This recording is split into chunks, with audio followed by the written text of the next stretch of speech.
In the name of Easter, I have just put out a new couple of printable A6 cards on my Buy Me a Coffee profile. There's both the Yeti coming down the mountain to enjoy the sun, and then there's also a print of the Easter hare, which I just saw the other day, and I just made a sketch of him next to a flower. Go to Buy Me a Coffee profile and you can download it for just $5, and you can print out as many cards as you want. Enjoy. Hi there people, welcome to the channel. So I've just returned home from a meeting with the writer who I'm collaborating with on this children's book. It's called Me and My Temper Monster. And in this video here, I'd like to share with you 5 finished spreads and a total of 18 thumbnails that I've been working hardcore on the last 2 months.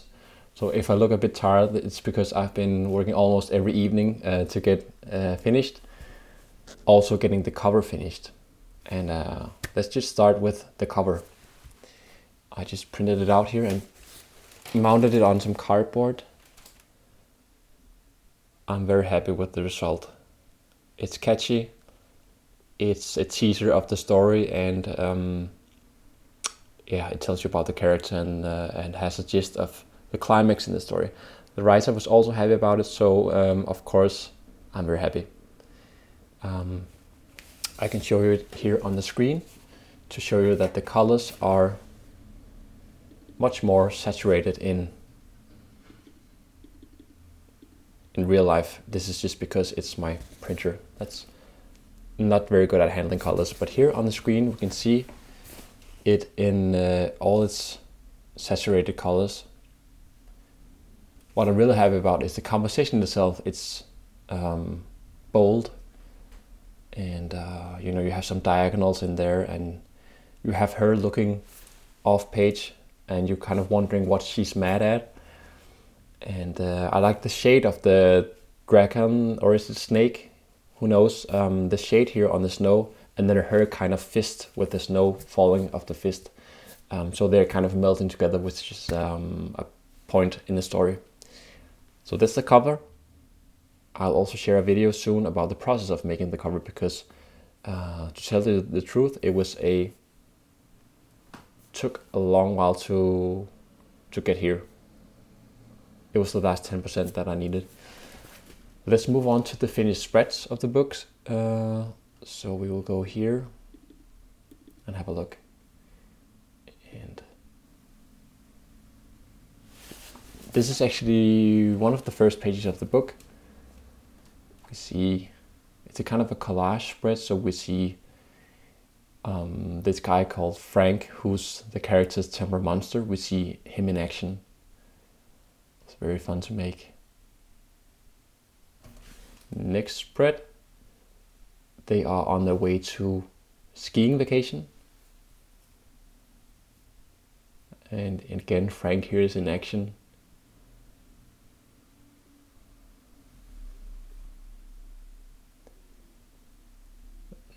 Third spread here. Now this one, again, all of the spreads were funny to make, and this one in particular was funny because I had the spider to work with, and I scaled him up, like really big up, and this way he became a compositional thing because he divides the page. You're gonna flip the book, you're gonna fold it on the middle, so he became a divider for me, but also he became a thing to play around with because her father, who we see in the middle, has to kind of bend beneath the legs of the spider, which was a kind of funny thing because the character is all in the character's mind. He's not a real being, but this way, by making him, the dad, bend beneath the legs of the spider, he became a physical thing all of a sudden. And as the writer mentioned, I didn't see this myself, but her head is mirrored, her gesture here is mirrored by the monster Frank here. So there are still some things here to work on in terms of the text, in terms of spacing. Also, the characters has to be moved down a bit. I can do that digitally, luckily. So even though this is day of celebration, there's still a long way to go. next spread, this was also one of my favorite spreads. Wow, this was so fun to make. I tried to make it real clear here that things are dangerous down here in the corner. You know, we have this steep hill going down, and then we have the monster eagerly wanting to follow the characters.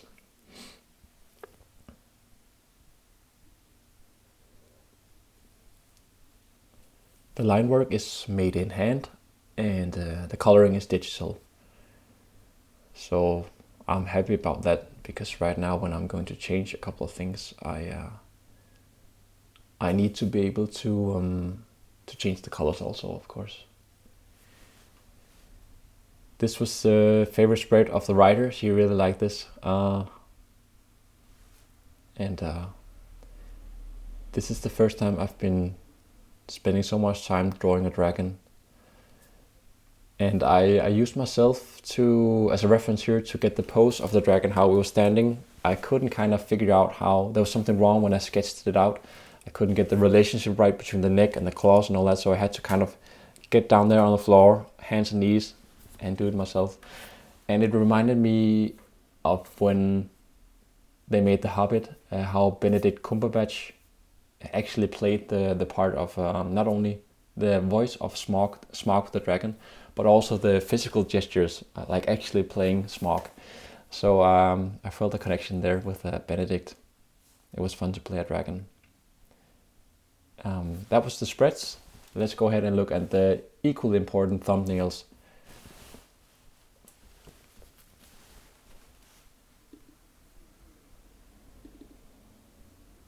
I'm going to zoom in a bit here.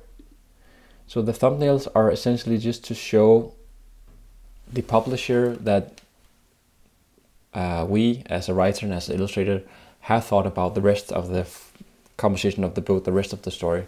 So this is the first spread. This was the one we just saw before. And this one, sitting in the car.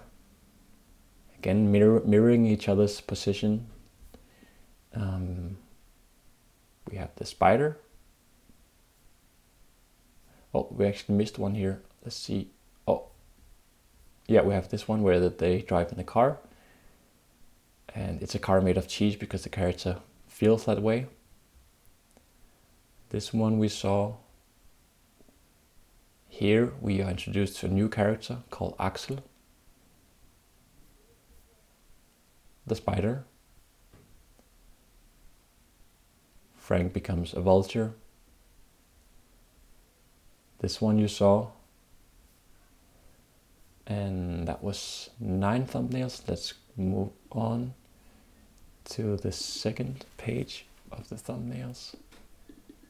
Now here things becomes dangerous. Skiing in the forest. We have a very loose sketch of Frank here. And here I don't know yet which kind of animal I'm going to be inspired of, but it's just a loose thumbnail to show the gist of the action, the gist of the story.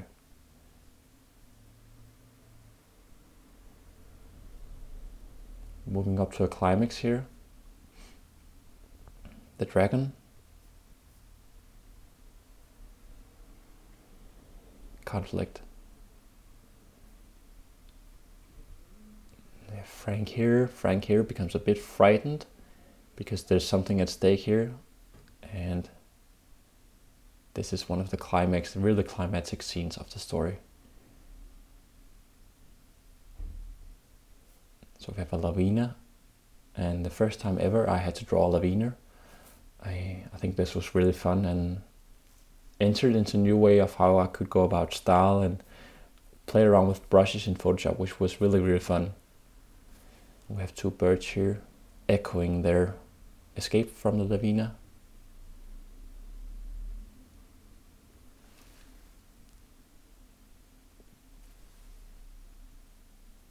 Frank has become this tiny, cute mouse because he's not mad anymore. He was kind of scared, so he becomes a different figure. And then again, he becomes something else. So as the writer mentioned, it will be fun for kids to flip the pages and then to see what kind of animal has Frank now turned into. That was the final spread, and then there's a bonus spread where there's no words, which the writer really wanted in there. See here how our main character, who's called Ellen, I didn't mention that, she's called Ellen.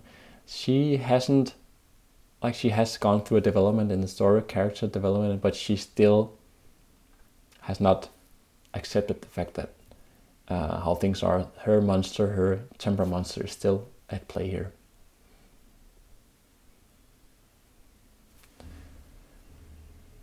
That was the last spread of the book. Now comes a waiting game, a game where you have to be patient, because we have to send it soon out to publishers and to see if anyone is going to bite on our bait here and publish the book. And I feel that it's such a strong story, and the writer also does, and the drawings are strong. I'm very proud of this project here. So I hope for it to be published. If not, this will be a book that I would like to publish, that we would like to publish ourselves. But we'll see if a publisher won't take it up. Yeah, I hope you enjoyed seeing this process. Now I will start to make some of the changes for all the spreads that the writer and I just went through at the meeting. So just gotta keep at it. Yes, thank you for tuning in, and till next time, have fun drawing.